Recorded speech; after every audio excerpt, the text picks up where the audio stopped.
السلام علیکم اسٹوڈنٹس، آج کا ہمارا تیسرا لیکچر ہے خالص قومی پیداوار نیٹ نیشنل پروڈکشن۔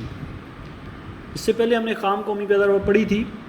اگر ہم خام قومی پیداوار میں سے سرمایہ کی شکست و ریخت یا عملے فرسودگی کے اخراجات نکال دیں تو باقی ہمارے پاس خالص قومی پیداوار رہ جاتی ہے۔ خالص قومی پیداوار برابر ہے خام قومی پیداوار مائنس فرسودگی کے اخراجات۔ یہ فرسودگی کے اخراجات میں نے آپ کو پہلے بھی بتایا کہ وہ اخراجات ہوتے ہیں جو مشینوں، گاڑیوں اور دیگر آلات سرمایہ کی توڑ پھوڑ کے سلسلے میں ان کی مینٹیننس کے لیے، ان کی رینوویشن کے لیے الاگ کیے جاتے ہیں۔ انہیں ہم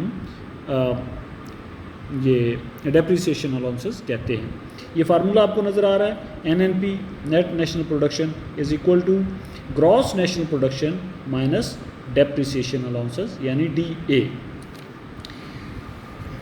یہ ڈیپریسیشن الاؤنسز کے بارے میں تھوڑا سا میں اور آپ کو بتاتا چلوں کہ یہ اخراجات خام قومی پیداوار میں تو شامل ہوتے ہیں مگر خالص قومی پیداوار میں ان کو شامل نہیں کرتے۔ مثال کے طور پر اگر ایک کاشتکار ایک ٹریکٹر 3 لاکھ روپے میں خریدتا ہے جس کی گارنٹی 20 سال ہے اور وہ کسان یا کاشتکار یہ ٹریکٹر 20 سال تک استعمال کرتا ہے اور اس کے بعد یہ ٹریکٹر جو ہے وہ ختم ہو جاتا ہے، تو ہر سال اس کی آمدنی میں سے، اس ٹریکٹر کی آمدنی میں سے کاشتکار 15,000 روپے شکست و ریخت کے الاؤنس کے طور پر الگ کرتا ہے۔ یعنی 20 سال کے بعد اس کے پاس اتنے پیسے اکٹھے ہو جائیں گے کہ وہ ایک نیا ٹریکٹر خرید لے گا، یعنی 3 لاکھ روپے جمع ہو جائیں گے۔ اچھا اسٹوڈنٹس، اس قسم کی جو اخراجات ہیں، یہ جو ڈیپریسیشن الاؤنسز ہیں، ان کو مصارف بدل کاری بھی کہا جاتا ہے۔ نمبر 3 پہ ہے خام ملکی پیداوار، گراس ڈومیسٹک پروڈکشن۔ اس سے مراد کسی ملک کے صرف اندرونی ذرائع سے حاصل ہونے والی اشیاء و خدمات کی وہ مقدار لی جاتی ہے جو 1 سال کے عرصہ میں پیدا کی گئی ہو۔ GDP یہ بہت امپورٹنٹ پوائنٹ ہے۔ کسی بھی ملک کی جو معاشی ترقی ہے اس کو GDP میں ہم کیلکولیٹ کرتے ہیں۔ ایک میں اس کی اور ڈیفینیشن آپ کو بتاتا ہوں کہ کسی ملک کی جغرافیائی حدود کو استعمال کر کے، اس ملک کے اندرونی وسائل کو استعمال کر کے 1 سال کے عرصہ میں جو کچھ پیدا کیا جاتا ہے اسے ہم خام ملکی پیداوار یا GDP کہتے ہیں۔ اس کا فارمولہ ہے خام ملکی پیداوار از اکول ٹو خام قومی پیداوار مائنس بیرونی ذرائع سے حاصل کردہ آمدنی۔ GDP is equal to GNP minus income from external resources.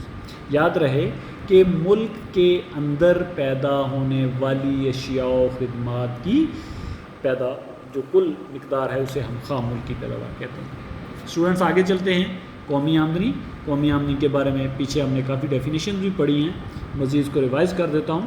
اگر خام قومی پیداوار میں عملے فرسودگی کے اخراجات نکال دیے جائیں تو باقی خالص قومی پیداوار رہتی ہے، اور اگر خالص قومی پیداوار میں سے بالواسطہ ٹیکسز یعنی کسٹم ڈیوٹی، ایکسائز ڈیوٹی، بکری ٹیکس وغیرہ ان کو نکال دیا جائے تو اور اعانے جمع کر دیے جائیں، بالواسطہ ٹیکس نکال دیا جائے، اعانے جمع کر دیے جائیں تو ہمارے پاس خالص قومی پیداوار رہ جاتی ہے۔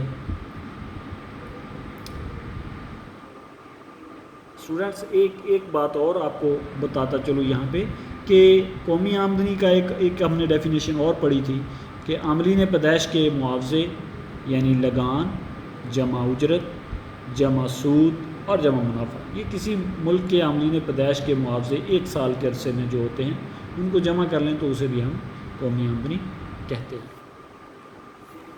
قومی آمدنی کی ڈیفینیشن کے بعد اس کا فارمولہ ہے قومی آمدنی از اکول ٹو خالص قومی پیداوار مائنس بالواسطہ ٹیکس پلس اعانے۔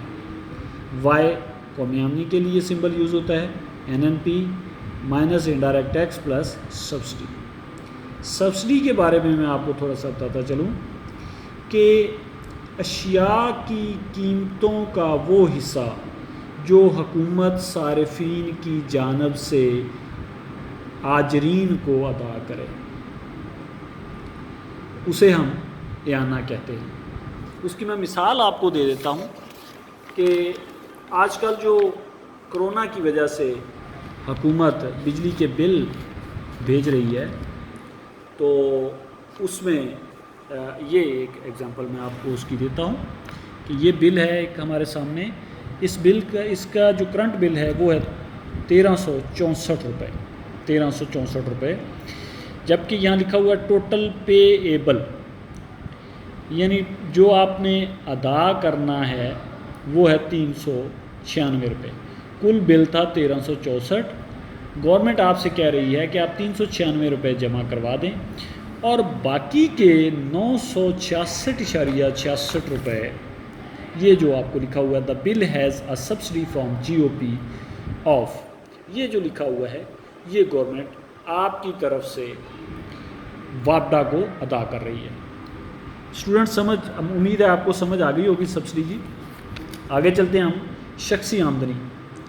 شخصی آمدنی سے مراد وہ آمدنی ہے جو افراد علیحدہ طور پر سال بھر میں کماتے ہیں. مثلا ایک ڈاکٹر سال بھر میں 5 لاکھ روپے کماتا ہے تو یہ اس کی شخصی آمدنی ہوتی ہے. اچھا، شخصی آمدنی میں جو رقومات شامل ہوتی ہیں وہ نمبر 1 ہے انتقالی ادائیگیاں جن کو ہم انگلش میں ٹرانسفر پیمنٹس کہتے ہیں، یعنی وہ رقوم جو بغیر کسی محنت کے حاصل ہوں، جیسے زکوٰۃ ہے، خیرات ہے، صدقات ہے، وظائف ہیں، پنشن ہے، تحائف ہیں، امداد وغیرہ. حالانکہ یہ رقوم خام قومی پیداوار میں شامل نہیں ہوتی لیکن شخصی آمدنی میں ان کو شامل کیا جاتا ہے. دوسری چیز کہ شخصی آمدنی میں براہ راست ٹیکس بھی شامل ہوتے ہیں. براہ راست ٹیکس میں نے آپ کو بتائے تھے کہ وہ ٹیکس ہوتے ہیں جو جس پہ لگتے ہیں وہی ادا کرتا ہے، انہیں ہم براہ راست ٹیکس کہتے ہیں، مثلا پراپرٹی یا انکم ٹیکس. شخصی آمدنی میں مشترکہ سرمایہ کی کمپنیوں کے ایسے منافع جات شامل نہیں ہوتے جو حصہ داروں میں تقسیم نہ کیے گئے ہوں. یعنی اگر کوئی مشترکہ کاروبار کر رہے ہیں لوگ، 3-4 لوگ اکٹھے مشترکہ کاروبار کر رہے ہیں، تو جب تک اس کا منافع ان کے الگ الگ حصے میں تقسیم نہ کر دیا جائے اس کو شخصی آمدنی میں شامل نہیں کیا جاتا. تو یہ اسٹوڈنٹس اس کا فارمولہ ہے، شخصی آمدنی از ایکول ٹو قومی آمدنی پلس انتقالی ادائیگیاں پلس براہ راست ٹیکس اور مائنس مشترکہ سرمایہ کی کمپنیوں کے غیر منقسم شدہ یعنی تقسیم شدہ منافع جات. آگے چلتے ہیں. نمبر 6 پہ ہے قابل تصرف شخصی آمدنی، جس کو ہم ڈسپوزیبل پرسنل انکم کہتے ہیں. وہ آمدنی ہوتی ہے جسے ہر شخص اپنی مرضی سے جہاں چاہے اس کو خرچ کر سکتا ہے، اسے ہم قابل تصرف شخصی آمدنی کہتے ہیں. شخصی آمدنی میں سے اگر یہ اس کی ڈیفینیشن ہے، شخصی آمدنی میں سے اگر ہم براہ راست ٹیکس، سماجی بہبود فنڈ اور دیگر ادائیگیاں نکال دیں تو باقی ہمارے پاس قابل تصرف شخصی آمدنی رہ جاتی ہے. اس کی ایک مثال دی ہوئی ہے یہاں کہ ایک شخص کی تنخواہ اگر 10,000 روپے ہے تو یہ ساری کی ساری تنخواہ اس کے اکاؤنٹ میں نہیں آتی، بلکہ اس میں سے 300 روپیہ انکم ٹیکس، جی پی فنڈ اور دیگر جو ٹیکس ہوتے ہیں وہ نکال دیے جاتے ہیں. جو اس کے اکاؤنٹ میں آئے گی وہ ہوگی 9,700 روپے، اور یہ 9,700 روپے اس کی وائی ڈی یعنی ڈسپوزیبل انکم ہوگی. اس کا فارمولہ لکھا ہوا ہے students, Y D is equal to Y minus T. Y سے مراد یہاں پہ پرسنل انکم ہے، شخصی آمدنی، اور ٹی سے مراد ڈائریکٹ ٹیکسز ہیں. آگے چلتے ہیں ہم. نمبر 7 پہ ہے فیکس آمدنی.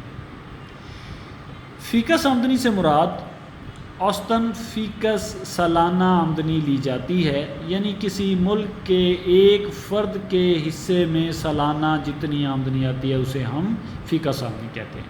اس کو پر کیپٹا انکم بھی کہا جاتا ہے، پی سی آئی. فیکس آمدنی کا کیا فارمولہ ہے؟ کل قومی آمدنی بٹا کل آبادی. تو اس سے اگر کسی ملک کی کل قومی آمدنی کو اس ملک کی کل آبادی سے تقسیم کر دیں تو اس ملک میں رہنے والے لوگوں ہر فرد کے حصے میں آنے والی آمدنی جو ہوگی اس کو ہم پر کیپٹا انکم کہیں گے. یہاں تک آپ کا یہ لیکچر کمپلیٹ ہے. آگے فیکس آمدنی کے پیش نظر دنیا کے ممالک کو 3 حصوں میں تقسیم کیا جاتا ہے.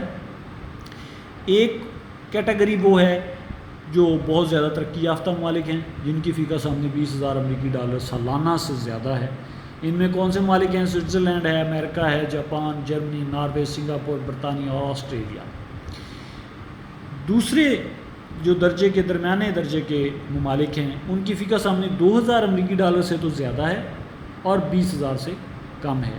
ان ممالک میں جنوبی کوریا، سعودی عرب، ملائیشیا، جنوبی افریقہ، روس اور ترکی وغیرہ شامل ہیں۔ تیسرا جو ہے وہ پسماندہ ممالک ہیں، وہ ممالک جن کی فیکس آمدنی 2000 امریکی ڈالر سے بھی کم ہے، پر کیپٹا انکم 2000۔ بعض ممالک کی فیکس آمدنی چند 100 امریکی ڈالر بھی ہے۔ ان میں کون کون سے ممالک ہیں جی؟